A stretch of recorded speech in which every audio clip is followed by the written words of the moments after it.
ঘুমোবো আমি, ঘুমোবে তুমি, গল্প শোনাবে ঘুম পড়ি। হালকা আলো, চোখ বন্ধ, চলো একটা গল্প শুনি। রাতের গল্প বাংলায়। আজকের গল্প ভুল স্বর্গ। লোকটি নেহাত বেকার ছিল। তার কোনো কাজ ছিল না, কেবল শখ ছিল নানা রকমের ছোট ছোট কাঠের চৌকি নিয়ে তার উপর ঝিনুক দিয়ে সাজানো। দূর থেকে দেখে মনে হতো যেন এলোমেলো ছবি, তার মধ্যে পাখির ঝাঁক, কিংবা বড় বড় মাঠ, সেখানে গরু চড়ছে, কিংবা উঁচু নিচু পাহাড়, ঝর্ণা বয়ে চলছে।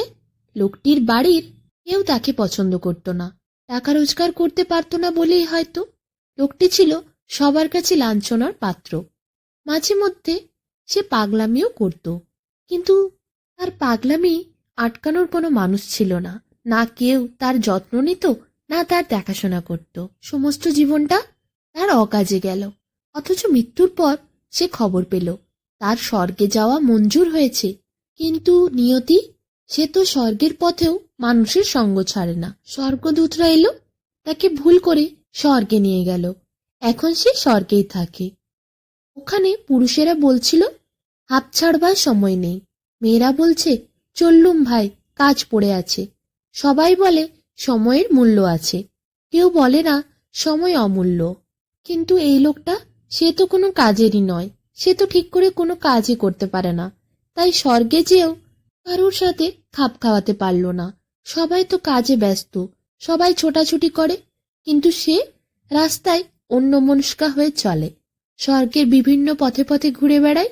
এদিকে স্বর্গে তো সবাই কাজে ব্যস্ত, কত লোকেরা পথে হাঁটা চলা করছে, কাজের জন্য ছোটাছুটি করছে। কিন্তু ওই লোকটি, সে তো আনমনা হয়ে হেঁটেই চলেছে। কখনো কখনো চাদর পেতে সে বসে থাকে, আরাম করে, একটু শুয়ে যায়।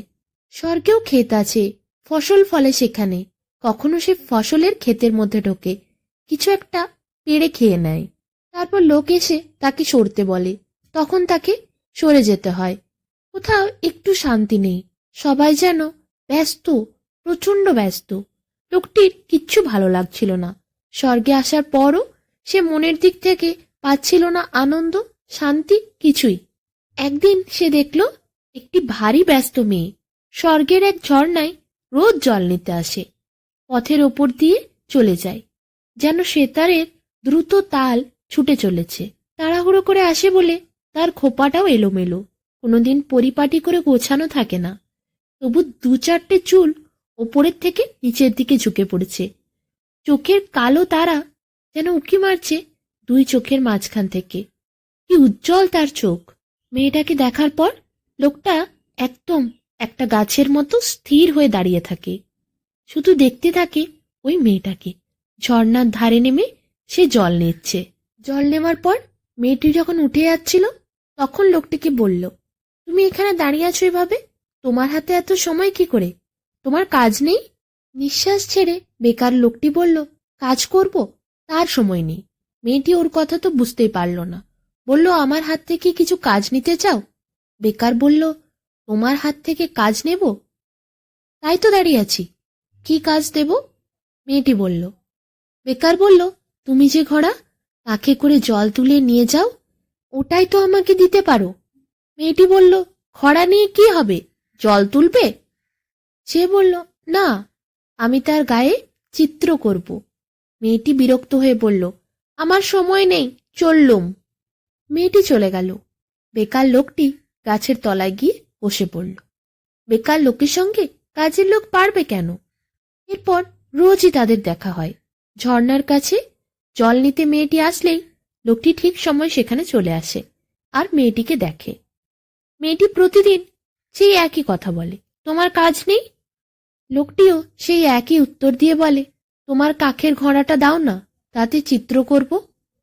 প্রতিদিন এক কথা শুনতে শুনতে মেয়েটা ভীষণ বিরক্ত হলো। একদিন কাখের ঘোড়াটা লোকটার হাতে দিয়ে দিল। সেটিকে ঘিরে বেকার লোকটি কত সুন্দর সুন্দর রং দিয়ে আঁকতে শুরু করলো। কত রেখা আঁকলো, আরো কত কি আঁকলো। আঁকা শেষ হওয়ার পর মেয়েটি ঘোড়াটা হাতে তুলে নিয়ে ঘুরিয়ে ঘুরিয়ে দেখল, ভুরু বাঁকিয়ে জিজ্ঞাসা করল, এর মানে? বেকার লোকটি বলল, এর কোনো মানে নেই। ঘোড়া নিয়ে মেয়েটি বাড়ি চলে গেল। সবার চোখের আড়ালে বসে সেটিকে নানা আলোতে নানা রকম ভাবে হেলিয়ে দুলিয়ে ঘুরিয়ে দেখতে থাকলো। রাত্রে বারবার বিছানা থেকে উঠে দীপ জ্বালিয়ে চুপ করে বসে চিত্রটা দেখতে লাগলো। সেই প্রথম কোনো এমন জিনিস দেখছে যার কোনো মানেই নেই। এইভাবে রাতটা পার হওয়ার পর পরের দিন ওই ঝর্ণার ধারেই বেকার মানুষটা হঠাৎ করে তার একপাশে এসে দাঁড়ালো। মেয়েটি বলল, কি চাও? সে বলল, তোমার হাত থেকে আরো একটা কাজ চাই।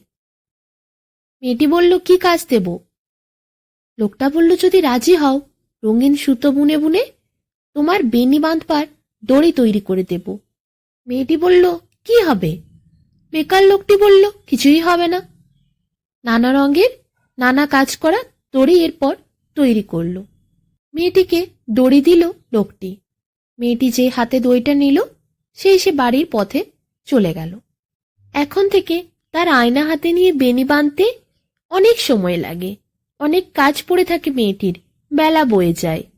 দেখতে দেখতে স্বর্গের কাজের মধ্যে বড় বড় ফাঁক পড়তে লাগলো। কান্নায় আর গানে সেই ফাঁক ভরে উঠল। স্বর্গের প্রবীণরা বড় চিন্তিত হলো। সভা ডাকা হলো। তারা বলল, এখানকার ইতিহাসে এমন কখনো ঘটেনি। স্বর্গের দূত এসে অপরাধ স্বীকার করল। সে বলল, আমি ভুল করেছি, ভুল লোককে স্বর্গে এনেছি। এরপর ভুল লোকটিকে সভায় আনা হলো। তার রঙিন পাকড়ি আর কোমরবন্ধের বাহার দেখে সবাই বুঝল ভীষণ ভুল হয়েছে। সভাপতি তাকে বলল, তোমাকে পৃথিবীতে ফিরে যেতে হবে। লোকটিও হাঁপ ছেড়ে বাঁচল। সে তার রঙের ঝুলি আর তুলি কোমরে বেঁধে নিল। তারপর বলল, তবে চললুম। মেয়েটি এসে বলল, আমিও যাব। প্রবীণ সভাপতি সে তো অন্যমনস্ক হয়ে গেল। সে প্রথম এরকম কোনো ঘটনা দেখল। এই প্রথম একটা কাণ্ড হলো যার কোনো মানে নেই।